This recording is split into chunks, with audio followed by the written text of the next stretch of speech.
Assalamualaikum warahmatullahi wabarakatuh. Iya. Selamat datang Di podcast Ruang Kita. Satu atap, banyak cerita. Luar biasa. Luar biasa, semangat sekali ya. Semangat. Meskipun Apa? kita pakai baju Lagi apa nih? Baju baru. Muslim. Betul, baju Muslim. Iya. Kenapa nih kita pakai baju muslim? Kita pakai baju Muslim pertanda kita sedang take podcast pada bulan Ramadan, Mbak. Alhamdulillah, kita sudah masuk di bulan suci Ramadan. Betul. Nah, untuk itu kita mengucapkan Selamat menjalankan ibadah puasa. bagi seluruh umat muslim yang menjalankan. Iya, luar biasa. Iya, karena event di bulan Februari ini banyak sekali. Banyak. Ada kemarin Imlek. Betul. Ya. Kemudian deketan sama Valentine. Betul. Kita juga sama Ramadan. Betul. Kita aja nih yang jauhan, Mas. Iya. Mbak Aziza ini kalau kita tag podcastnya pas Imlek, Iya. kemungkinan kita pakai kostuman barongsai. Saya. Tapi berhubung Ramadan kita pakai baju koko. Oke, Mas Panji. Selamatkan ya. Lumayan. Tolong efek-efek barongsai ya. Kita di sini Mas Panji, efek barongsai gitu. Mbak Aziza. Iya. Kali ini kita akan membawakan tema yang luar biasa. Iya, luar biasa. Dekat dengan kita. Dekat dengan kamu. Apa Kami- dengan aku? Kita berdua. Dekat dengan kita. Apa nih? Temanya pelayanan keluarga berencana. Iya, pelayanan keluarga berencana yang ada di Dinas Sosial PPKP dan P3A Kabupaten Wonogiri yang telah bekerja sama dengan fasilitas-fasilitas kesehatan yang ada di Kabupaten Wonogiri. Salah satunya adalah Rumah Sakit Mulia Hati. Iya. Dan tidak lama-lama, Iya. kita langsung saja undang narasumber-narasumber yang luar biasa. Iya, luar biasa sekali. Hanya pada kesempatan kali ini, Meluangkan waktu. iya. Yang pertama, kita sambut dulu Kepala Bidang tercinta, tercantik, paling well se-Dinas Sosial PPKP Kabupaten Wonogiri, Oke, langsung saja kita sambut. Ibu Lestari Yunihastuti. Luar biasa, beri tepuk tangan. Luar biasa. Iya, boleh ngomong. Selamat pagi. Halo, Pak. Ibu gimana nih? Sini. Ya. Saya Mamat, Pak. Saya empuk, Mbak. Ya, saya ini masih kedinginan Iya, nih. nggak apa-apa. Oke, lanjut, Mbak. Oke, selanjutnya kita undang narasumber berikutnya yang sangat luar biasa, yang sudah terjun malang melintang hadir di Kabupaten Wonogiri melayani masyarakat Wonogiri. Ada Dr. Antonius Budi Giri Bawono SPOG MKes.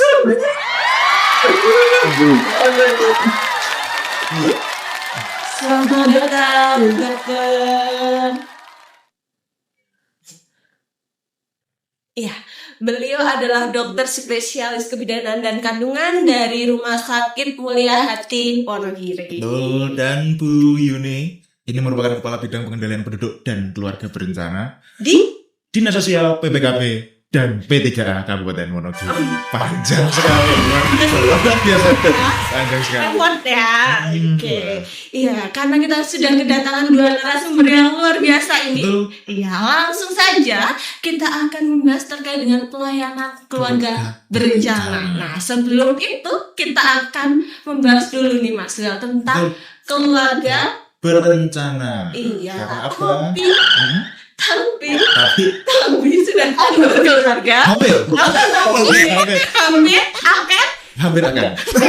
Apakah Mbak Aziza sudah berkeluarga? Oh, saya sudah berencana. Oh, berencana. Rencana dengan Anda mungkin. Oke, nanti tahun depan kalau nggak hujan ya, Mbak ya. 1 minggu editor boleh ya? Iya. Oke, kita kenalan dulu ya. Yang pertama, karena tak kenal maka Tak kenalan dulu. editor terus ya. Tak kenal maka tak apa? Iya, efek puasa sepertinya. Panji gak seperti biasanya. Biasanya pulang biasanya. Iya. Oke, kita kenalan dulu. Mungkin yang pertama dengan Bu Kabit. Iya, dari Bu Kabit. Bu Kabit, Bu Lestari Juni Hastuti. Kenalannya gimana ya?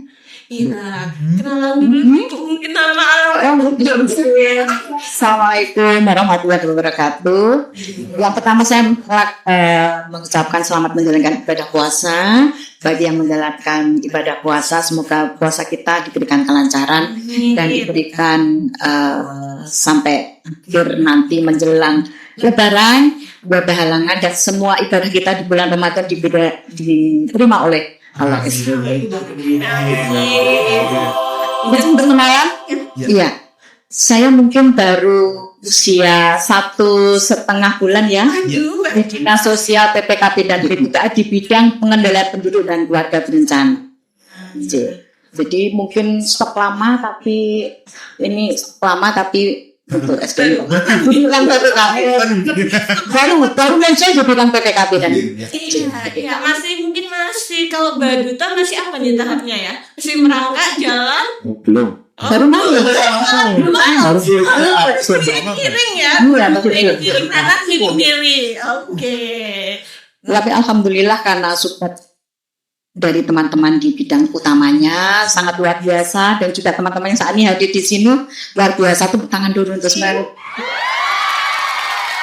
Saya bisa langsung berlari. Jadi contohnya hari ini kamu berikan kesempatan bersama Tubuh Giri untuk mengisi jadwal podcast yang kedua ya Mbak hari ini. Saya yang kurang.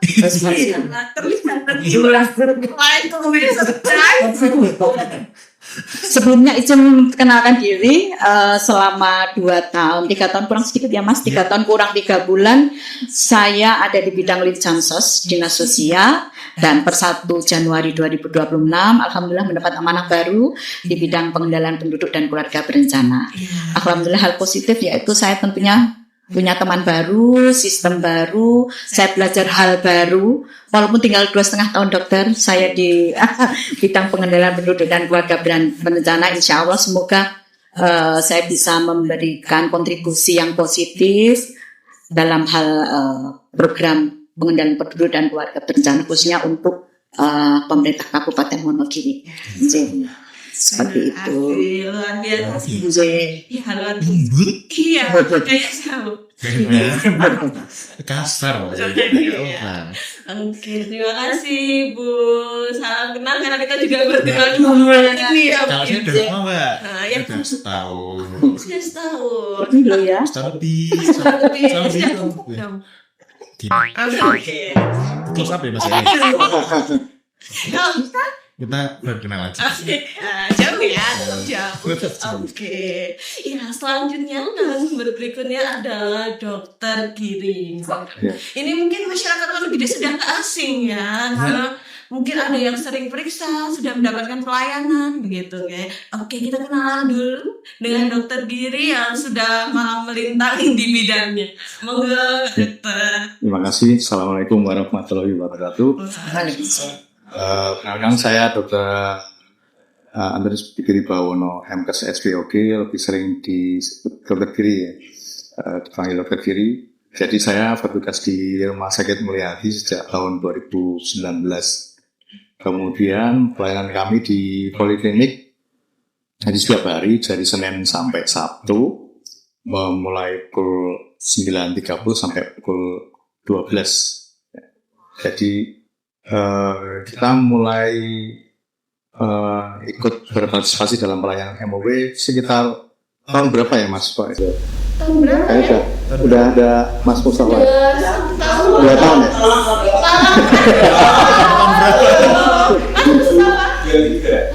Oh 2023 ya, kurang lebih 3 tahun ya, baru 3 tahun. Baru 3 tahun kita mulai melakukan pelayanan dari mulai pelayanan poliklinik yang rawat jalan itu pelayanan KB implan, kemudian KB IUD, kemudian yang operatif itu MOW atau mantap operasi wanita. Jadi kita sudah melakukan banyak sekali, saya nggak pernah menghitung ya, banyak sekali. Banyak. Semoga masyarakat Wonogiri bisa terlayani dengan baik dan kita masih tetap ikut berpartisipasi ke depannya bersama kantor apa tadi panjang sekali. Saya bisa sebutnya BKKBN. Bahwa ini ternyata. Ses BPKB dan Ya, kalau dulu saya sebutnya BKKBN itu udah kantor tuh. Jadi semenjak dulu masih dokter umum terus mulai dulu PPDS Opjun, jadi sebutnya lebih familiar ke BKKBN gitu. Ya, kan dinas kabel lah. Ya. Jadi untuk pelayanan MOW sekarang kita bagi harinya mulai yang longgar itu Selasa pagi sama Kamis pagi. Kalau misalnya kondisinya memang kuotanya banyak sekali, jadi over kapasitas, kita ambilkan juga jam dan hari yang lain gitu. Tapi biasanya setiap hari kita melayani kurang lebih 4 sampai 5 reseptor B untuk MW saja. Jadi kalau untuk IUD sama implan tergantung dari perusahaan dari PLKB gitu. Karena tadi agak disebut PLKB gitu ya. Jadi saya mau tanya dulu. Jadi kan sudah biasa melayani pasien. Ini ditambah lagi aseptor yang dari kiriman rekan-rekan PLKB ini, Dok. Jadi gimana, makin rame, makin banyak, atau makin gimana ya, Dok? Ya, sudah alhamdulillah ya. Jadi tetap ya memang tepat waktu lah. Yang penting semua bisa terlayani dengan baik.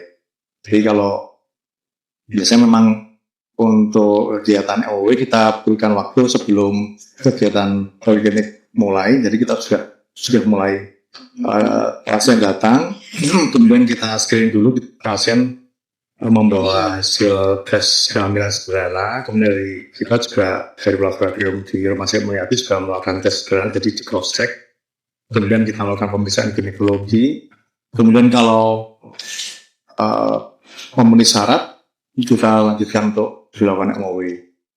Tapi kalau misalnya ada kendala, misalnya diperiksa ternyata kemungkinan ini ada tumor di rahimnya, mesothelioma atau adenomyosis, biasanya kita edukasi ke pasien dan suami untuk disarankan dilakukan operatif, tindakan operatif untuk miomnya itu. Karena misalnya kalau sudah nggak menginginkan menginginkan kehamilan lagi, sebaiknya dilakukan pengangkatan rahim. Biasanya kalau pertama pada kasus adenomyosis, jadi suatu endometriosis seperti ini ya, contohnya yang bisa kelihatan nggak di kamera. Jadi kalau di sini terus kalau misalnya ini kan yang hitam-hitam itu endometriosis ada, endometriosis internal atau adenomyosis itu biasanya nanti terus rahimnya membesar dan terjadi nyeri haid. Nah, makanya prosedur penanganannya harus dilakukan total abdominalisectomy dan salpingorektomi, jadi diambil semuanya. Jadi sampai di pangkal vagina sampai ke semua organ kandungannya. Kalau kita lakukan MOW saja, nanti masih ada gejala dari adenomyosisnya, sehingga nanti bisa menimbulkan konflik. Jadi bisa menjadikan konflik pasien ke rumah sakit kalau kita sebagai pelayan MOW kalau tidak dilakukan pemeriksaan sebelumnya secara detail.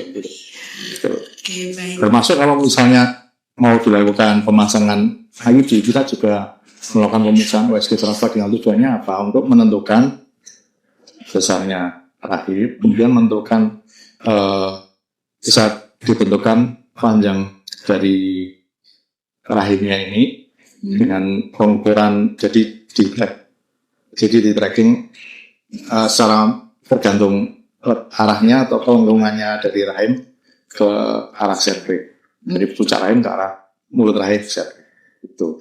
Kemudian apakah ada kelainan yang lain, nanti kan kita bisa jelaskan ke pasien. Nanti kalau kita nggak melakukan pemeriksaan kan blind, itu resikonya nanti kita dapat juga treatment. Sudah misalnya kita sudah melakukan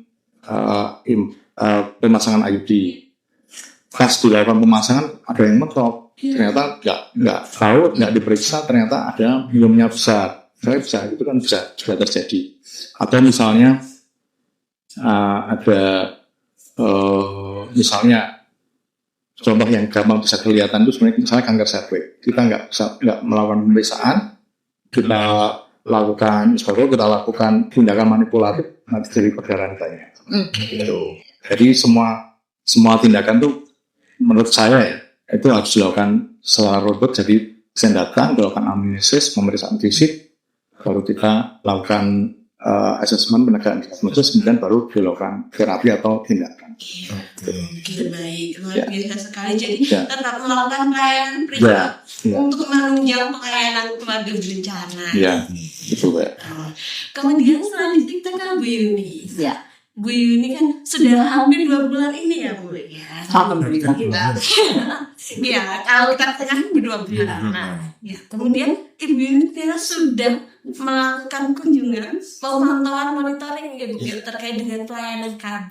Nah, gimana nih Bu ketemu dengan asesor dan pemeriksaan di lapangan? Alhamdulillah menyenangkan ya Mbak ya, karena ini pengalaman pertama pada saat program TMMD reguler ke 127 di Desa Kembang Kecamatan Jatipurno. Itu merupakan bagian dukungan pemerintah, berbagai macam dukungan terkait dengan program itu, diantaranya adalah pelayanan KB gratis ya, pelayanan KB gratis yang dilaksanakan di poliklinik. Iya kan, poliklinik desa Kembang pada saat itu ada kurang lebih 15 pasien ya Mbak ya, yang datang melakukan mendapat pelayanan KB gratis, pemasangan implan, kemudian lepas implan juga, kemudian juga pemasangan kalau IUD tidak ada ya kemarin itu, suntik dan juga pil kalau tidak salah. Menyenangkan sekali karena itu merupakan bagian dari dukungan program TMMD. Jadi di sana alhamdulillah dikunjungi oleh para pimpinan di tingkat kabupaten dan juga kunjungan dari Bodam sepertinya pada saat itu. Karena program reguler ini beda dokter, agak istimewa karena program besarnya TMMD. Jadi kita dari Dinas Sosial PTKB dan P3A kemarin dukungannya terkait pelayanan KB dan alhamdulillah terlaksana dengan lancar pada tanggal 10 Februari 2026 pada saat itu. Dan semoga pelaksanaan pelayanan yang dilaksanakan pada saat tanggal 10 itu juga tidak ada komplain dari pasien seperti yang mungkin sudah ada, termasuk pelayanan implannya sebagai bagian jenis pelayanan KB, yaitu jenis KB alat di bawah kulit sih, alat kontrasepsi di bawah kulit, kemudian juga suntik dan juga KB. Tentunya ini dalam rangka juga mendukung pelayanan KB khususnya di Desa Kembang agar di sana juga masyarakatnya lebih sejahtera, utamanya bagi ibu dan Tujuannya itu Mbak, mensejahterakan ibu dan bagian juga dari program besar pengentasan kemiskinan. masih ada korelasinya Mbak. Saling berkesinambungan. Luar biasa sekali.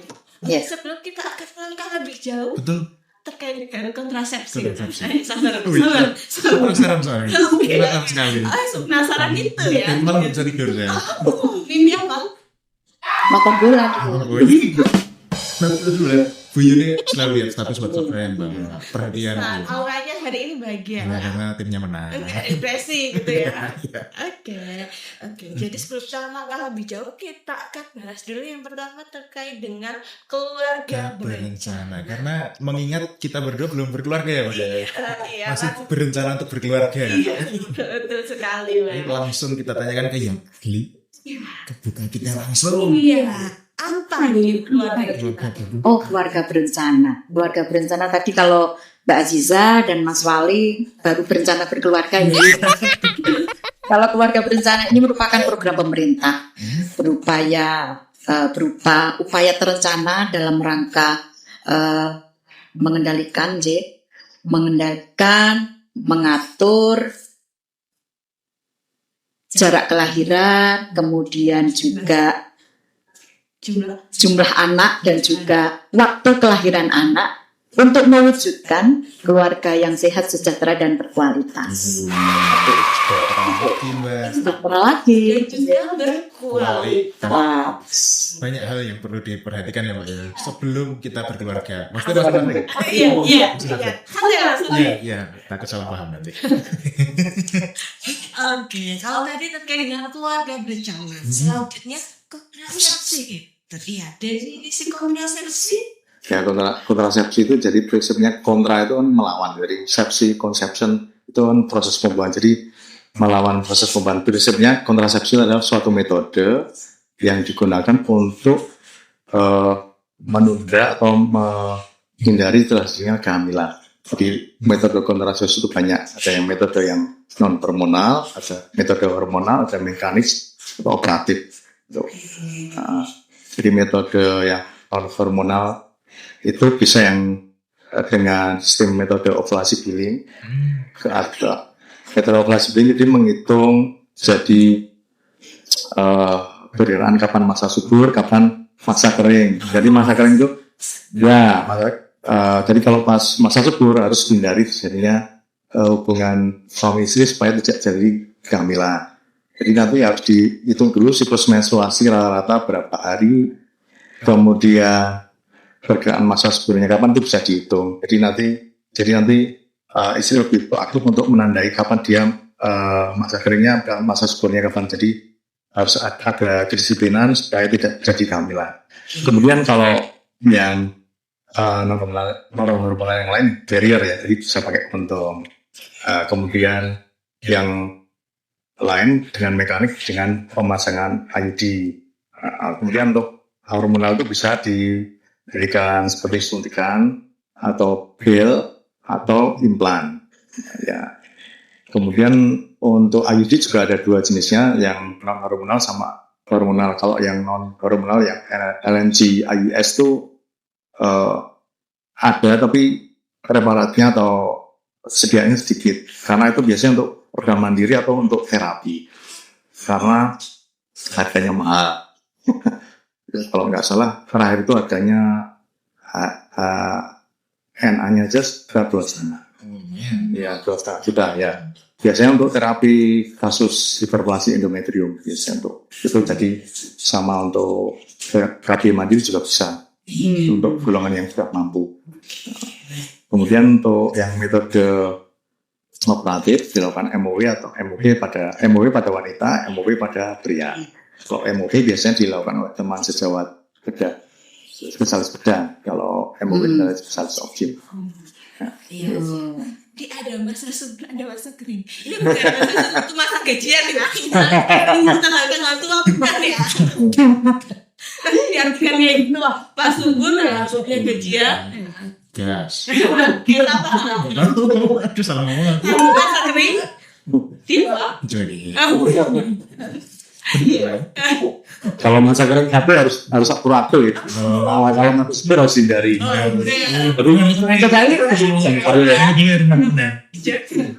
Biasanya kalau masa subur itu karena pengaruh hormon estrogen itu wanita biasanya kelihatan lebih cantik. Jadi pas kelihatan lebih cantik jangan dekati. Ini PR. Mungkin gitu langsung tuh cuma dikit lagi. Oke, itu tadi sudah terkait dengan kontrasepsi. Oke, kalau gitu kita akan masuk terkait kontrasepsi yang ada di Dinas Sosial PPKB dan P3A Kabupaten Wonogiri. Iya, yang bisa diterima masyarakat gitu ya, yang bisa kita berikan pelayanan secara gratis ke masyarakat. Gitu. Yang pertama terkait dengan kontrasepsi jangka panjang. Saya mengetes Mas Well metode kontrasepsi jangka panjang ya. Ada enggak itu Mas Well? Itu lama ya berarti. Iya. Jangka panjang lama. Ini saya rasanya kayak dites cermat karena awal sekali. Iya, apa itu? Contohnya apa? Contohnya? Kontrasepsi jangka panjang. Iya, yang panjang. Gak ada ya. yang kita biasa sebut implan. Tahu implan? Implan tahu? Iya, implan dan IUD. IUD. Lumayan, bener ya? Iya, Baca Google tadi malam. Oke, karena tadi sudah baca Google. Nah, kita berkesempatan langsung tanya. Iya, kan? Malu sekali. Saya agak segen sama narasumber karena lembut-lembut, Mbak. Kita ini agak uraan ya. Ini dokternya lembut, berkabut lembut. Iya.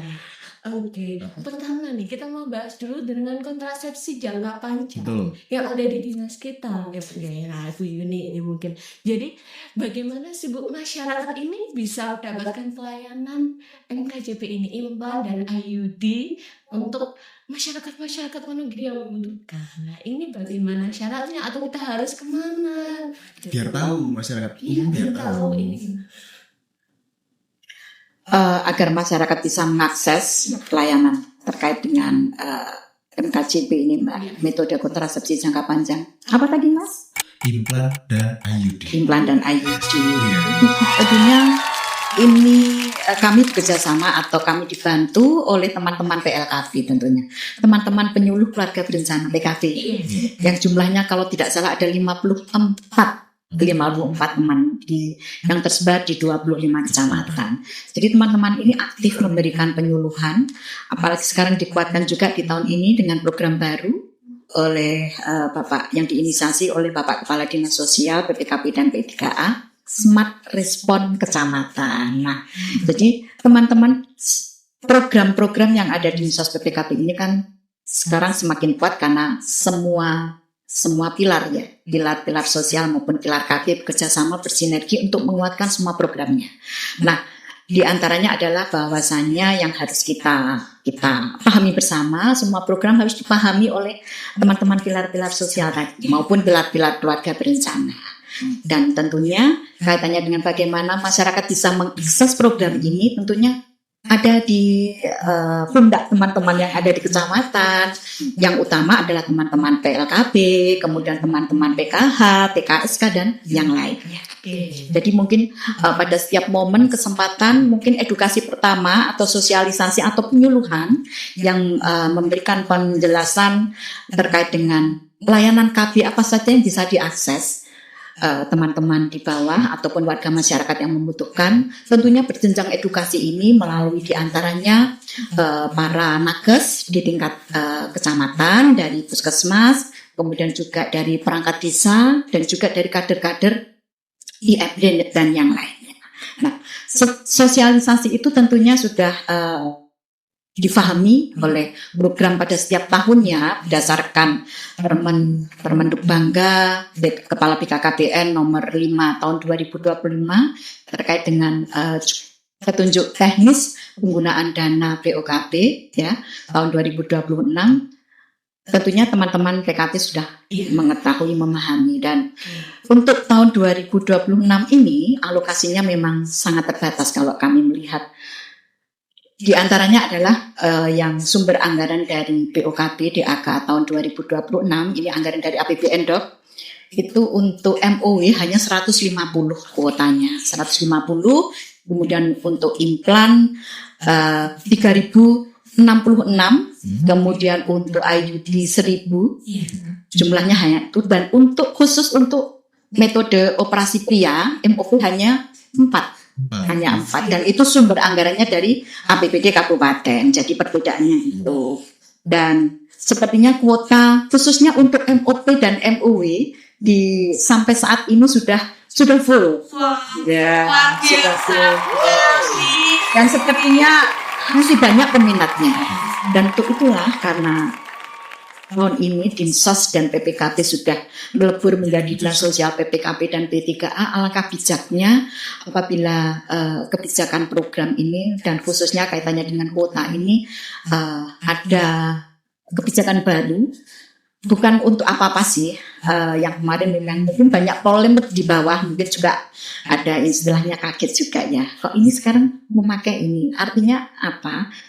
Saya tadi di depan sudah menyampaikan bahwasannya program KP ini merupakan bagian dari juga strategi kebijakan pemerintah dalam rangka menurunkan kemiskinan.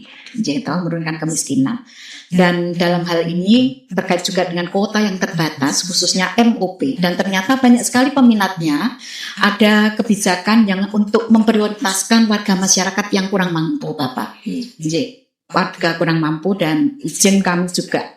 Dan alhamdulillah juga untuk mendeteksi siapa sih orang mampu dan tidak mampu di sini, terkait juga dengan adanya di Desen dan juga di Wonogiri ada program yang mungkin di kabupaten se-Indonesia tidak ada ya, DJSK, data dasar sosial kabupaten, kita bisa melihat secara jauh, secara detail kondisi satu keluarga. Ini benar nggak sih kalau data sen dia masuk desil 1 sampai 5, kita bisa lihat ada data, ada aplikasi pendamping atau membantu untuk melihat secara detail lokasi kondisi warga tersebut di lapangan. Nah, dari itulah kemarin mungkin ada yang mendaftarkan untuk MOP, ada yang 1 atau 2 kami kesampingkan dulu karena ada yang memang dia lebih membutuhkan secara ekonomi dan bukan hanya berdasarkan kami melihat secara administrasi, dokumen administrasinya, KK, KTP dan lain sebagainya, tapi memang di lapangan dan juga dia memang sangat membutuhkan. Walaupun syarat kriteria untuk ikut MOP maupun MOP dan yang lainnya itu tetap yang utama yang menjadi acuan adalah syarat secara medisnya atau secara ketentuan keluarga berencana, yaitu yang pertama untuk MOP paling tidak usianya minimal 35 tahun, kemudian sudah memiliki 2 anak paling tidak, kemudian usia anak yang terkecil 3 tahun, dan juga ada yang satu keikhlasan.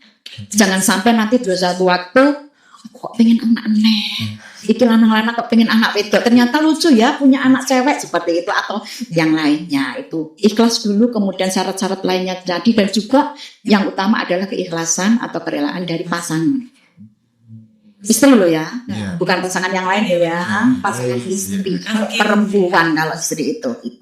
Jadi itu kemudian juga jadi kebijakan bahwa warga tersebut setelah ini kan kita verifikasi ya Mbak ya, umpamanya yang mendaftar sampai 10.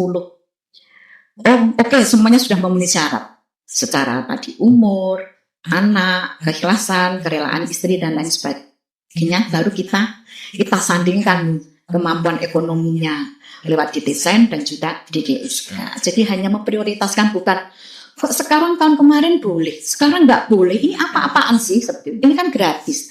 BKKBN tidak membuat aturan itu, tapi karena kuota kita hanya sangat-sangat minim, hanya 4, itulah makanya ada kebijakan untuk membuat urutan prioritas seperti itu. Jadi yang berhak, artinya yang kurang mampu, kita berikan waktu dahulu. Dan apabila yang lainnya memang ini Bu, kami karena KB kami itu, kami arahkan tentunya melalui teman-teman PLKB, mungkin juga dengan dari teman-teman nakes di wilayah dampingan masing-masing untuk memberikan solusi untuk memakai metode kontrasepsi yang lain seperti salah satunya IUD dan IMPLAN. Iya, dan itu juga berlaku bukan hanya di MOP, di MOW juga, karena animo masyarakat juga tinggi, lebih dari 150 dok. Mungkin ada banyak yang kami bukan kami tolak, kami tunda dahulu, dan kami juga dengan teman-teman Smart Respon Kecamatan kemarin juga sudah memberikan banyak hal kaitannya dengan untuk memprioritaskan dari keluarga-keluarga mampu untuk didahulukan.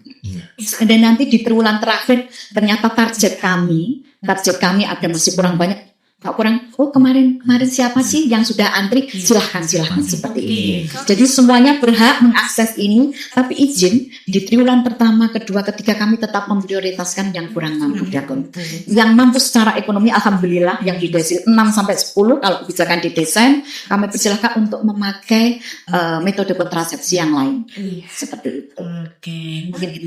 Iya, karena metode kontrasepsi lain kayak implan IUD itu kan juga dapat benefit nih ke asentor. Apa saja benefitnya itu? Untuk implan maupun IUD ya? Iya. Benefit secara dari anggaran mendapat juga seperti yang lainnya, mendapat uang transport, kemudian juga makan minum seperti itu, dan juga penanganan bagi penanganan ke tenaga medis itu kan juga gratis. Iya. Seperti itu gratis, dan masuk ditambah uang saku atau uang transport itu, dan juga makan minum konsumsi. Begitu juga pendampingnya nanti juga mendapat. Iya, pendamping dalam artian di sini adalah kader yang mengantarkan, beri informasi. Seperti itu. Banyak ya Mbak, keuntungannya banyak. Mungkin juga ada tambahan sedikit ya Mbak ya, benefit untuk yang akseptor MOP dan MOW tentunya setelah screening lolos itu kemudian dilakukan penanganan itu mendapat namanya tambahannya Mas, selain itu tadi ada pengganti biaya hidup. Pengganti biaya Kalau hidup. karena setelah pasca penanganan itu kan mereka perlu istirahat ya sementara waktu, jadi tidak bisa bekerja. Jadi dari APBD ada alokasi sebesar 1.250.000 khusus untuk mengganti biaya itu Pak. Kelihatannya tercengang gitu, Pak, kaget Pak. Saya juga kaget. 1.250.000. Kalau dari APBN itu 450, tapi dari APBD 1.250. Sebegitu. Semoga ya tahun ini hanya 4, tapi insya Allah kalau nanti anggaran berpihak ke Dinas PPKB dan P3A untuk 2027 kami akan berupaya untuk meningkatkan jumlah. Seperti itu. MOW juga ada pengganti biaya hidup sebesar 450. Nanti nominal di bawah sini. Iya, siap. Editor kita sangat siap di bawah ini. Nominal di bawah sini. Karena setelah KMOW maupun MOP itu memang mereka perlu istirahat. Iya. Gitu kan? Jangan tunggu dokter J. Iya. Oke, jadi luar biasa sekali. Ini adalah salah satu bentuk wujud kepedulian. Kepedulian dan perhatian pemerintah Kajian pemerintah ke masyarakat. untuk meningkatkan kualitas kesehatan ibu dan anak, mewujudkan keluarga yang sejahtera dalam rangka mengentaskan kemiskinan di Kabupaten Wonogiri. Tepuk tangan dulu, luar biasa. Iya, jadi semua perlu diperhatikan. Kamu perlu perhatian. Perlu banget. Perhatian dari jauh. Oke, tadi sudah terkait dengan kebijakan. Oke, kita terkait dengan cara kerjanya ya, dokternya mungkin. Ya. Biar paham. Iya, biar paham. Saya yang awam juga pengen tahu. Iya, karena kan setahu Mas Well, implan ini dipasang di mana, Mas? Kayak Kaget ya. Implan yang di sini. Iya, di situ. Sebesar apa, Mas Well? Kalau saya baca di Google sebesar korek api. Iya. Lumayan. Belajar. Lumayan ya, berapa nominalnya, dokter? Biasa.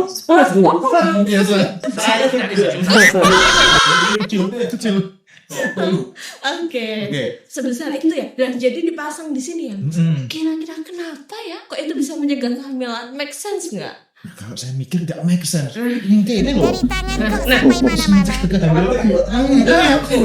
Ini harus kita tanyakan ke yang ahli. Ini nggak sembarangan ini. Oke. Biar jawabannya valid ya, Mas Panjian.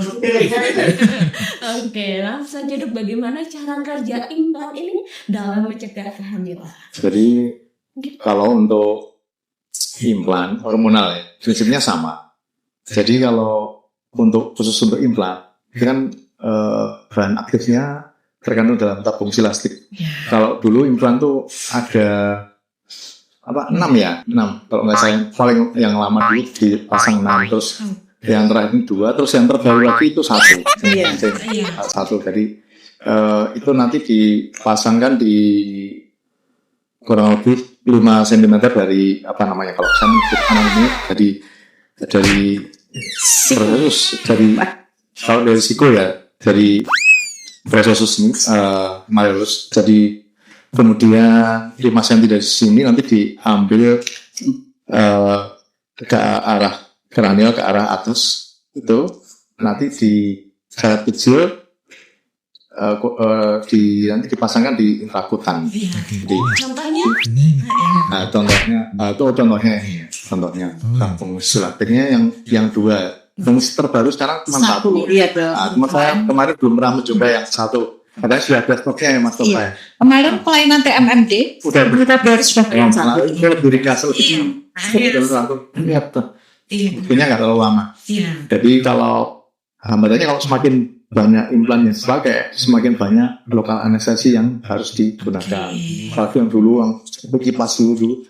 Itu dulu 5 atau 6 ya dulu, yang saya lupa. 6 ya. Yang dulu zaman saya masih dokter umum, masih residen, masih sekolah itu pasang banyak itu. Ya, akibatnya butuh anestesi atau obat bius lokal anestesi yang lebih banyak. Kalau semakin sedikit, jadi lebih sedikit dosis yang diberikan dan lebih cepat waktu pemasangannya. Jadi kerjanya isi dari hormonal ini, dari progestin ini akan dikeluarkan secara pulsatil setiap hari. Kalau jangka waktunya sekitar 3 tahun. 3 tahun ya. Jadi nanti di harian dikeluarkan oleh tubuh dan nanti akan beredar dalam aliran darah. Kemudian targetnya ke ovarium. Jadi di sini ya targetnya untuk menekan ovulasi. Kemudian targetnya di cervix, mengentalkan di cervix, sama akan menimbulkan penekanan proses proliferasi dari lapisan dari endometrium atau saput lendir dari rahim, sehingga tidak bisa digunakan untuk implantasi atau proses penanaman hasil pembuahan dari blastosis atau embrionya nanti. Ya, jadi itu sama. Seperti suntik juga sama. Cuman kalau implan kan jangka panjang. Itu aja ya. Iya, itu dulu ya. Jadi sudah tahu Mas Ben? Ternyata koreknya itu korek batang ya. Tak pikir korek gas itu loh. Bukan gas. Korek gas ada. Dua. Iya. Jadi nanti ternyata korek selembar. Iya, dan ternyata itu isinya apa tadi Mas? Hormon. Iya. Ya. Keren. Itu terkait dengan implan. Implan. Oke, selanjutnya apa tadi Mas? IUD. IUD. Ya. Oke, ini Ini Oke. yang ini ya. Iya. IUD yang sering kita pakai ya. Iya. Sekarang yang copot T ya. T kodenya TCU 380A kodenya. Kemudian ini yang spiral itu yang kontrasepsi yang biasanya yang lama zaman ibu-ibu kita zaman kita itu biasanya KB Safarinya pakai ini. Sekarang kita pakai TCU 380 yang cuman ada kumparan tembaga di sini, yang ini fungsinya untuk menimbulkan proses peradangan, inflamasi yang steril, bukan karena infeksi ya. Jadi ini sengaja dibikin peradangan. Tujuannya apa kalau jadi peradangan? Kalau dalam rongga rahim terjadi peradangan, maka akan mengundang sel-sel kekebalan tubuh, sel-sel makrofag, sel-sel seluler, sel darah putih itu untuk masuk ke dalam rongga rahim. Nanti dia akan berusaha untuk menetralisir benda asing, kan kembali dianggap sebagai benda asing. Nah, pada saat yang bersamaan kalau terjadi proses masuknya sel sperma, dia akan diserang oleh makrofag. Makrofag itu akan menyebabkan sperma itu akan difagostosis, akan dimakan. Nah, nanti akan dihancurkan dalam badannya makrofag sehingga tidak terjadi proses fertilisasi lebih lanjut. Dan banyak yang diserang oleh makrofag. Semakin banyak makrofag yang ada di situ, semakin banyak sel sperma yang dimakan, maka tingkat keberhasilan kehamilan akan semakin rendah. Gitu. Tapi kalau makrofagnya tidak seimbang, jumlah sel spermanya semakin lebih banyak, risiko terjadi kehamilan ada semakin besar ya. Jadi masih ada kemungkinan risiko kehamilan. Makanya walaupun sudah dipasang IUD, tetap bisa mungkin terjadi kehamilan. Jadi penting untuk melakukan pemeriksaan secara berkala pada pasien-pasien aseptor IUD. Biasanya kalau saya sarankan 1 minggu setelah pemasangan, kemudian habis itu kalau tidak ada keluhan, dianjurkan tiap 6 bulan sampai batas waktu pemasangan selesai. Biasanya kan 5 tahun. Nah, itu nanti sampai 5 tahun baru diganti baru. Atau nanti pada saat pemeriksaan juga harus di screening apakah terjadi kehamilan atau enggak. Biasanya kalau nakes kan memasang, terutama ibu bidan itu kan memasang IUD-nya biasanya kan masih ada sisa benang yang diselipkan di luar dari rahim, ya sisakan. Itu. Makanya kalau kami sebagai tim medis kalau memasang biasanya, mohon maaf, biasanya kalau di puskesmas nggak kelihatan benangnya, memang sengaja dipotong ngepres. Yes. Ngepres jadi di orificium uteri eksternum atau di mulut rahimnya tuh persis di situ. Tapi nanti kalau misalnya pas waktunya dilepas, kita lakukan pakai pengait IUD itu nanti bisa keluar itu. Yang sisanya di dalam masih ada. Oke, baik. Iya. Kemudian ini dok, efektivitasnya. Nah, efektivitasnya mungkin setelah dipasang IUD atau implan, apakah langsung efektif nih untuk mencegah kehamilan? Ya, bisa kalau karena mekanis ini langsung ya, jadi menimbulkan peradangan. Nah, responnya langsung. Jadi bisa langsung di saya diadu di hubungan. IUD ya. IUD. Yang IUD. Langsung bisa Tapi kalau dipasang. misalnya nggak yakin, misalnya nih pas benar masa subur, kan kalau pas masa subur itu sel telur itu mungkin sudah ada di saluran tuba gini, atau mendekati dengan muara dari saluran dari rongga rahim. Nah, itu kemungkinan kehamilan juga disarankan pakai alat kontrasepsi tambahan, disarankan supaya double protect sementara. Nanti kalau misalnya sudah sekitar seminggu, biasanya kan proses peradangan itu sebenarnya cepat ya, berlangsung continue sampai IUD-nya itu diambil. Gitu. Makanya perlu dimonitor. Jadi kalau setelah pasang IUD jangan terus santai terus lepas. Sebaiknya dianjurkan untuk tetap dimonitor. Iya. Ya, bisa kontrol ke bidan atau ke puskesmas. Kalau misalnya masih ada masalah bisa dilakukan ke rumah sakit. Ya. Intinya perempuan jangan menyepelekan kesehatan organ reproduksi. Iya. Iya. Kalau ya implan tadi dok, efektivitasnya bagaimana setelah dipasang? Apakah sudah siap langsung gas? Sebaiknya dilakukan ditambah pengaman sebenarnya, misalnya pakai kondom selama kurang lebih 1 minggu. 1 minggu. Jadi karena jadi begini, dari proses pengeluaran hormon kan secara pulsatil setiap hari, jadi dosis yang akumulasi, jadi dosis rendah tiap hari, nanti kan terakumulasi.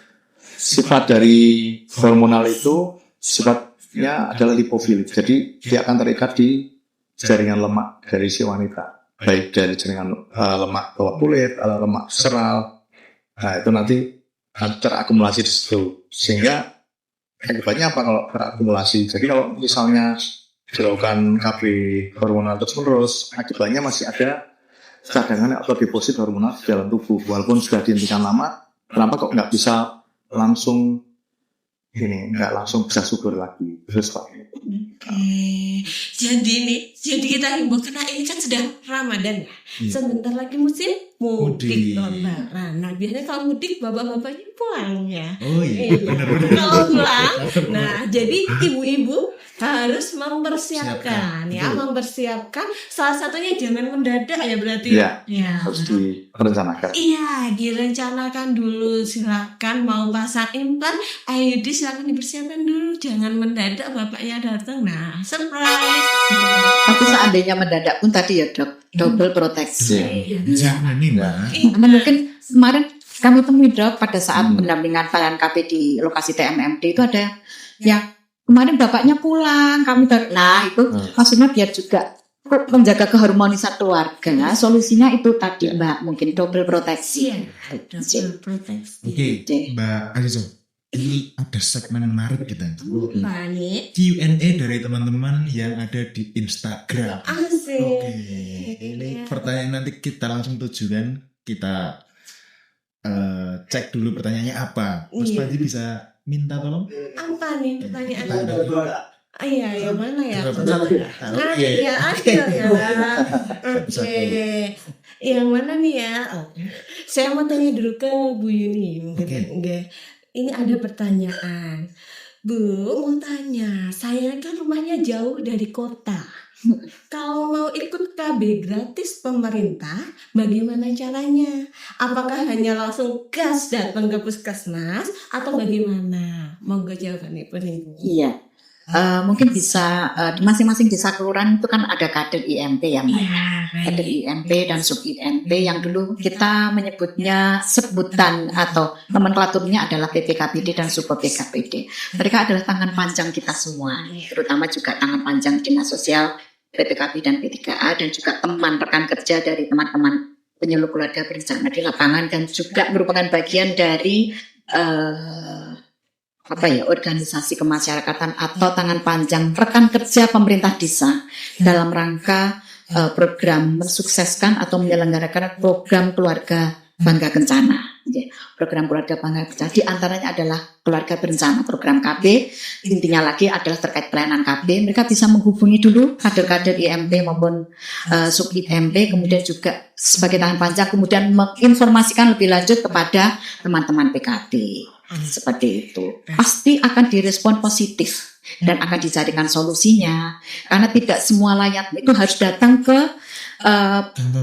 rumah sakit pemerintah, rumah sakit swasta, karena bisa diakses layanan-layanan khusus, tapi untuk khusus IMP dan IUD bisa di klinik swasta, klinik dokter maupun di tempat praktek mandiri bidan. Jadi semua puskesmas di Kabupaten Wonogiri bisa.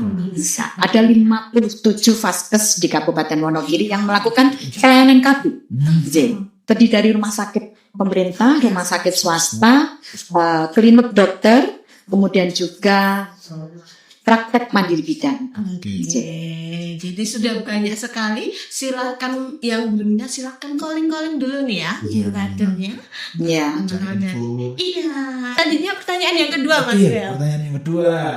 Pertanyaan yang kedua ini ke Pak Dokter. Oke, mohon izin Pak Dokter, saya menyampaikan pertanyaan dari teman-teman yang kepo di Instagram ya ini. Mau tanya ke Pak Dokter, tolong beri kami info, saya tidak cocok dengan suntik pil dan implan, karena saya pernah pakai. Anak saya sudah 5, baiknya kami ikut KB apa ya? Oh iya Dok, saya orangnya agak embem. Wah, maksudnya embem nih gimana? Monggo Pak Dokter bisa dijawab. Kalau KB rumah gak cocok ya bisanya mekanik. IUD kalau misalnya mau pakai yang mantap ya langsung MOW. Jadi kalau IUD bisa juga dipasangkan walaupun pasiennya obes ya, misalnya kalau bisa dilakukan, teman memang harus diperhatikan kalau pemasangan IUD tetap harus dilakukan pemantauan, jadi harus selalu dikontrol. Ya, seperti tadi dilakukan supaya risiko infeksi, komplikasi dari pemasangan IUD tidak terjadi pada pasien KB. Kalau memang sudah mantap, saya setuju ya, keterangannya sudah banyak, sebaiknya MOW. Sudah 5 Mbak. Ya, Tapi satu lagi futsal ya. dari 2 tim futsal. Futsal poli. Dan jawab ya buat tadi yang sekiranya Nggak usah takut ya. Enjoy aja. Santai. Oke, ini saya ada pertanyaan pribadi Pak Dokter. Mengingat usia saya masih muda belia dan ini ya. Jadi gini Dok, saya tuh sering baca berita pernikahan dini, pernikahan anak gitu ya. Jadi mungkin wanita-wanita yang belum siap untuk hamil karena melakukan pernikahan anak itu tadi, akhirnya dia hamil. Apakah itu akan berpengaruh Dok? Secara kesehatan si reproduksinya, untuk kesehatan anaknya mungkin? Ya, jadi kalau semakin dini usia nikah ya, belum, kita patokannya usia kurang lebih 17-18 tahun ya. Jadi kalau kurang dari itu terpapar oleh jadi hubungan seksual, itu yang paling bahaya adalah di sini, di mulut rahim ini nggak kelihatan. Jadi ada seraganya. Ya di sini kan ada namanya cervix. Jadi rentan terjadi paparan oleh virus HPV. Akibatnya apa nanti kaitannya dengan kejadian kanker cervix. Jadi kalau pada orang dewasa itu ada sel namanya sel epitel itu yang itu sudah terjadi di luarnya itu namanya sel epithel yang pipih ya. Jadi kalau yang pada yang anak-anak itu kuboidnya yang bentuknya kubus itu masih banyak di luar. Itu yang mudah terpapar oleh virus HPV. Nah, sehingga kenapa bisa mudah terjadi CACP karena terinfeksi oleh virus HPV di sel cervixnya itu, sehingga lambat laun nanti akan terjadi displasia. Displasia mulai dari ringan, sedang sampai berat kalau nggak diatasi akan lanjut ke karsinoma insa itu kemudian berlanjut menjadi cancer. Ya, itu jadi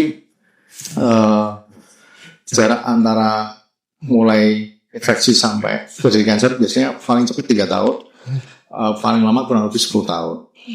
Dan pada saat ini banyak sekali vaksin-vaksin untuk mencegah terjadi infeksi HPV. Di Rumah Sakit Mulyati sudah tersedia vaksin HPV, itu biayanya sangat murah kalau saya Berapa dok sekarang? sekitar 800.000 sekali vaksin ya. Jadi pada anak-anak usia 9 sampai kurang lebih 15 tahun itu bisa diberikan vaksin cuma sekali. Tapi kalau sudah lebih dari 15 tahun tuh sebaiknya diberikan tiga kali. Jadi bulan ke-0, bulan ke-1, dan bulan ke-6 seperti hepatitis B, sampai seperti hepatitis B. Biasanya sekarang vaksin tuh sampai pakai strain yang banyak ya. Jadi kalau dulu sampai kuadrivalen, sekarang sampai 9 strain. Jadi biasanya kalau saya nyebut mereka aja misalnya kayak Gardasil itu biasanya ada yang kuadrivalen itu ada 4 untuk mencegah virus HPV yang tipe 6, 11, 16 sampai 18 itu yang paling sering, dan juga 53 itu yang paling sering menyebabkan perubahan jadi kanker cervix. Tapi sekarang sampai 9 karena ditemukan banyak strain virus HPV yang lain juga yang menyebabkan kanker cervix ya, namanya high oncogenic virus. Itu bisa menyebabkan kanker cervix. Jadi memang dianjurkan kalau menikah tidak hubungan seksual sudah kondisi rahimnya sudah dewasa, sudah siap. Dipastikan. Karena sudah di resiko ini di terjadinya kanker cervix. Kemudian yang kedua adalah dari proporsi panggulnya. Kalau masih kurang dari 18 tahun kan masih dalam masa pertumbuhan sehingga maksimal belum terjadi bentuk panggul yang sempurna, sudah dipaksa untuk melahirkan janin, sehingga seringnya terjadi nanti disporosi kepala panggul sehingga terjadi persalinan macet, akhirnya harus dilakukan seksio cesaria. Akibatnya apa? Angka seksio cesarianya meningkat gitu. Kalau sudah terjadi angka cesaria meningkat, sehingga terjadi angka morbiditas dan mortalitas yang meningkat juga pada itu. Iya, kematian. Kesakitan dan kematiannya akan meningkat. Gitu. Oke. Nggak main-main ya, Mbak ya? Ya. Ternyata resikonya itu Resikonya banyak. dan jangka panjang ya untuk masa depannya. Maka itu hindari Pernikahan anak. Ayo. Di bawah umur. Iya. Saya masih enjoy kok ya. Mbak E masih enjoy, Mbak? Enggak sih. Oh, pengen. Mbak E pengen. Iya. pranikah. Ya, harus hindari. Iya. Oke. Itu ya. Itu pesannya. Iya. Oke. Selanjutnya kita sebelum masuk ke Q&A lagi, mungkin terkait dengan mitos-mitos KB, kita akan masuk dulu ke cara kerja MOW, dok. Mekanisme MOW ini. Ya, MOW. Jadi kalau MOW yang kita melakukan di Rumah Sakit Mulyati dilakukan MOW secara metode Pomeroy. Jadi misalnya ini kan ini ada saluran telurnya, saluran tubanya, saluran telurnya berupa fallopi. Kita angkat sedikit, kemudian kita melakukan pengikatan, kemudian dilakukan pemotongan. Sehingga tujuannya apa? Setelah dilakukan pengikatan dan pemotongan, akan terjadi penyembuhan luka yang permanen sehingga terjadi oklusi atau penutupan saluran telurnya, sehingga tidak terbuka lagi. Bisa juga dilakukan tibirektomi, cuman dilakukan pengangkatan dari rumbai dari saluran telur ini sampai di pertengahan saluran telur.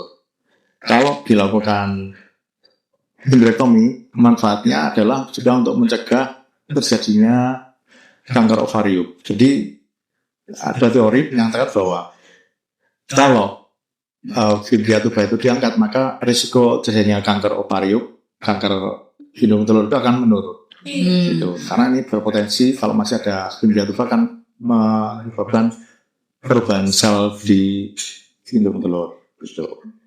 Jadi kalau sudah dilakukan MOW, kemudian ini sudah terjadi oklusi permanen, maka akan sulit terjadi kehamilan. Mungkin bisa dilakukan rekanalisasi, cuman rekanalisasi itu potensi untuk jadi kehamilannya juga tidak sebagus kalau yang masih alamiah, masih terbuka secara alamiah. Itu Mbak. Ya, jadi diikat lalu dipotong. Ya. Oke. Fokus pada saya. Iya, itu tadi. Ya. Itu tadi MOW. Oke. Selanjutnya kita akan masukkan mitos dan fakta. Iya. Penasaran. Mitos fakta terkait dengan KB. Nah, mungkin Bu Yuni dulu ya. Bu Yuni yang baru terjun langsung di dunia perkabian ini, adakah mitos fakta yang mau ditanyakan ke ahlinya, Ibu? Tentu ada. Iya. Ini mungkin saya mewakili pertanyaan dari warga masyarakat pada umumnya nih Pak. Mungkin ini pertanyaan sudah sejak dari dulu kala. Kaitannya dengan metode KB implan dan juga dengan IUD Pak. Ini merupakan, kalau mitos fakta ini tidak dijelaskan, mungkin masih menjadi salah satu kendala dalam kita teman-teman PLKB melakukan edukasi kepada warga masyarakat. Apakah betul bahwa implan itu bisa jalan-jalan Pak, berpindah tempat? Kemudian juga begitu juga IUD, entah itu copper T atau spiral. Dulu pernah ada waktu saya sudah 30 tahun yang lalu ya Pak, sudah lama itu, sampai masuk ke organ tubuh yang lainnya, organ penting lah, organ vital. Bagaimana itu dokter? Betul atau tidak? Bisa ya. Jadi kalau implan itu kan kalau tepat dipasang di intrakutan ya, itu untuk tingkat mobilisasinya ada batas. Tapi kalau masuknya di seputan, di jaringan lemak, itu kalau misalnya kita akan bergerak, dia bisa bergeser, gitu, sampai ketiak. Itu biasanya kita nanti akan konsultasikan ke teman sejawat spesialis bedah untuk dilakukan pengangkatan fokus aluminium jadi dari implan tuh. Iya. Ya, biasanya lebih susah karena mungkin harus nggak tahu posisinya harus pasang dipindai pakai siam, karena biasanya pakai ronsen karena radiasi listrik itu kan bisa tembus sinar ronsen, jadi bisa deteksi dengan baik. Oh gitu. Ya, jadi tidak radio. Jadi harus sering mungkin pakai siam atau bagaimana dari tempat spesialis bedah. Biasanya kalau kita raba nggak ketahuan ya, kita ronsen nggak jelas ya, terpaksa kita konsulkan ke teman spesialis bedah. Iya. Tuh. Jadi kuncinya itu di pemasangan ya Dok? Ya, pemasangan. Memang kita harus benar-benar presisi. Nanti kalau semakin sedikit jumlah implannya memang akan semakin mudah. Kalau zaman dulu kan semakin banyak, semakin banyak mungkin nggak tahu kemana. Mungkin yang masang 6, pas dicabut cuma mau beda, yang 3 lagi stres. Sebenarnya yang masih apa tadi? Ya, jalan-jalan semua, nggak ketahuan. Akhirnya dirujuk ke rumah sakit. Iya. Ya. Kemudian yang untuk kontrasepsi tadi Nah, untuk IUD, kalau yang dulu yang paling sering tuh bentuk yang spiral. Itu slip yang spiral. Iya. Itu paling sering retensi. Kalau yang kasus yang sering saya temui di rumah sakit itu sampai usia postmenopause, usia di atas 53 tahun, baru ada keluhan, padahal rahimnya ini sudah atrofi, sudah mengecil, sehingga dia terceram kuat di dalam rongga rahim, sudah terbentuk granulasi, sehingga kalau misalnya ada benangnya di luar, dibuka dilakukan usaha untuk dicabut, pasti akan putus karena selarnya itu atau benangnya itu, benang dari IUD-nya itu kan rapuh, jadi ditarik pasti akan putus. Kalau misalnya nggak ada keluhan sih, dipantau aja terus. Penting untuk melakukan follow up pada pasien-pasien yang dipasang IUD. Nah, kalau IUD yang dari baru-baru ini ya, kemudian sekarang kan bentuknya chopper T. Ya. Nah, itu lebih mudah untuk dilakukan pengambilan. Cuman jangan sampai kadaluarsa. Kalau kadaluarsa nanti risikonya sama, infeksi. Gitu.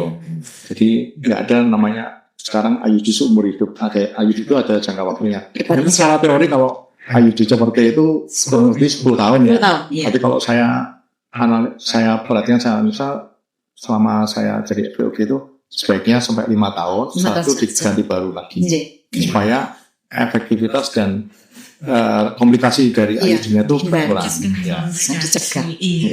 Jadi harus kita kuatkan di edukasi baik dari nakes maupun teman-teman daerah. Iya, dan kuncinya harus tepat tadi ya, tepat pemasangannya, tepat waktu untuk melepasnya juga, tepat disiplin waktu. Iya. Ya, baik. Mungkin izin satu lagi dok, kaitannya dengan ini tadi mitos dan fakta, mungkin kaitannya dengan stigma negatif mungkin ya, bapak-bapak ini pertanyaan bapak-bapak. Untuk MOP, metode operasi pria, karena ini memang salah satu jadi kendala teman-teman melakukan penyuluhan, edukasi. Benarkah kalau MOP itu bisa menyebabkan kecanduan? Alat tempur itu berkurang atau bahkan nyaris hilang atau dan lain sebagainya, yang mohon dijelaskan. Iya. Ya. Jadi ada perhatian. Ada, jangan kaget ya pemirsa. Ya. Keluarga keren jangan Jadi kaget. jadi kalau ini bisa dilihat ya. Jadi kalau kita lihat ini ada vas deferens. Di sini nanti yang di saluran benihnya itu ya, yang dilakukan pemotongan di sini ya. Jadi nanti yang dipotong sini karena ini pabriknya sel sperma di sini di daerah testis. Nah, nanti saluran keluarnya itu ada dua, karena testis kan kanan kiri, jadi akan dipotong dua ya, kanan kiri, sehingga nanti sel sperma itu tidak masuk ke ductus ejakulasi, ya, sehingga tidak keluar sel spermanya. Tapi tetap nanti kalau setelah MOP jangan langsung, karena kemungkinan sudah ada sel sperma yang ada di ductus ejakulat, nanti dipakai. Saya sudah dilakukan MOP kok sistemnya bisa ambil. Saya ambil siapa nanti yang menimbulkan konflik baru. Iya. Saya betul seperti tadi ini seperti apa IUD implan itu tetap dilakukan pakai pemasangan untuk menjaga supaya tidak terjadi kemungkinan kehamilan. Dan nanti kalau misalnya seminggu udah dilakukan MOP, lukanya udah kering juga, apa pernah ada yang habis MOP langsung dipakai? Biasanya enggak hamil. Dan enggak. Ya mungkin ya ada fase penyembuhan dulu kan. Karena kalau biasanya luka operasi yang besar itu proses penyembuhannya tuh rata-rata 100 hari. Tapi kalau mungkin lukanya lebih kecil lebih cepat. Ya. Gitu. Kalau masih habis dilakukan MOP terus langsung diakin ya nanti ya mungkin apa ya? Ciman-ciman gitu. Bukan. Saya sebut kendaraan. Dan ini dok yang pertanyaan juga, pelarinya diserap. Nanti akan diresopsi ya, diresopsi oleh tubuh. diserap kembali oleh tubuh. Kemudian kalau ini sudah dilakukan MOP tidak akan berpengaruh kepada proses ereksi atau proses tidaknya alat hamil. Tidak.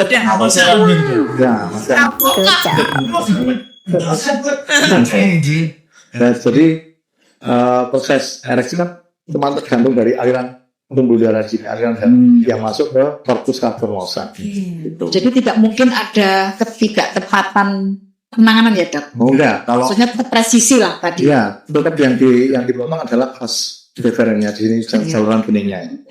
Karena yang dikhawatirkan teman-teman pria itu kan itu dok. Salah memotong atau bagaimana atau bisa berdiri kok. Tadi tapi sudah dijelaskan bisa. Dan aman. Ada yang untuk ejakulat karena ejakulat dihasilkan oleh ini ada pabrik semuanya di ini ada kelenjar prostat dan sini kelenjar prostat, sini ada juga untuk vesicula seminalis itu, jadi dia menghasilkan semennya, jadi bahan yang biasa kita lihat yang apa cairan kentalnya itu dari situ vesicula seminalis itu tetap ada. Cuman Intinya kalau diperiksa nanti Tidak. cairan spermanya harusnya nggak sel spermanya lagi. Kalau hitung misal dianalisa sperma nggak ada lagi. Kalau masih ada berarti bocor. Ya harusnya nggak ada lagi. Oke, tidak. Nah, Ya, luar biasa tadi Iya. penjelasan dari Pak. Kamu jangan sampai bingung setelah MOP harusnya tetap ereksi. Iya. Ya kalau nggak ereksi berarti harus cari, mungkin harus dikonsulkan ke psikiater. Iya. Ternyata beda gitu ya. Mungkin perlu penanganan khusus ya. Masalah lain. Iya. Oke, Mbak Aziza luar biasa tadi penjelasan dari Pak Dokter. Iya. Dan juga luar biasa. Tepuk Luar tangan dulu. biasa kita beri. Oke. Tidak menurunkan stamina ya. Oke. Wah semangat tuh Mas. Ini mungkin calon-calon ke depan. Iya. Oke, kalau gitu kami ucapkan terima kasih Ya, sekali sama-sama.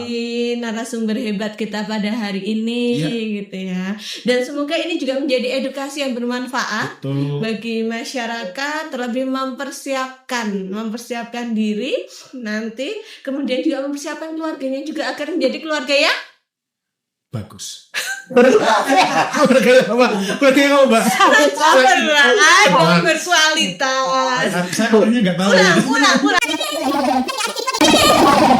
Keluarga ya Sejahtera. dan Berkualitas.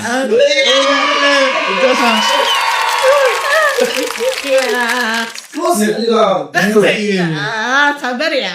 Oke, jadi bagi teman-teman keluarga keren ya, warga masyarakat Wonogiri yang berminat nih ya, yang mau tanya-tanya dulu, konsultasi dulu boleh ya, silahkan tanya aja gratis ya, ikut juga gratis, silahkan boleh tanya ke kader-kader kita yang ada di lapangan atau rekan-rekan penyuluh KB Iya. yang ada di 25 kecamatan di Kabupaten Wonogiri.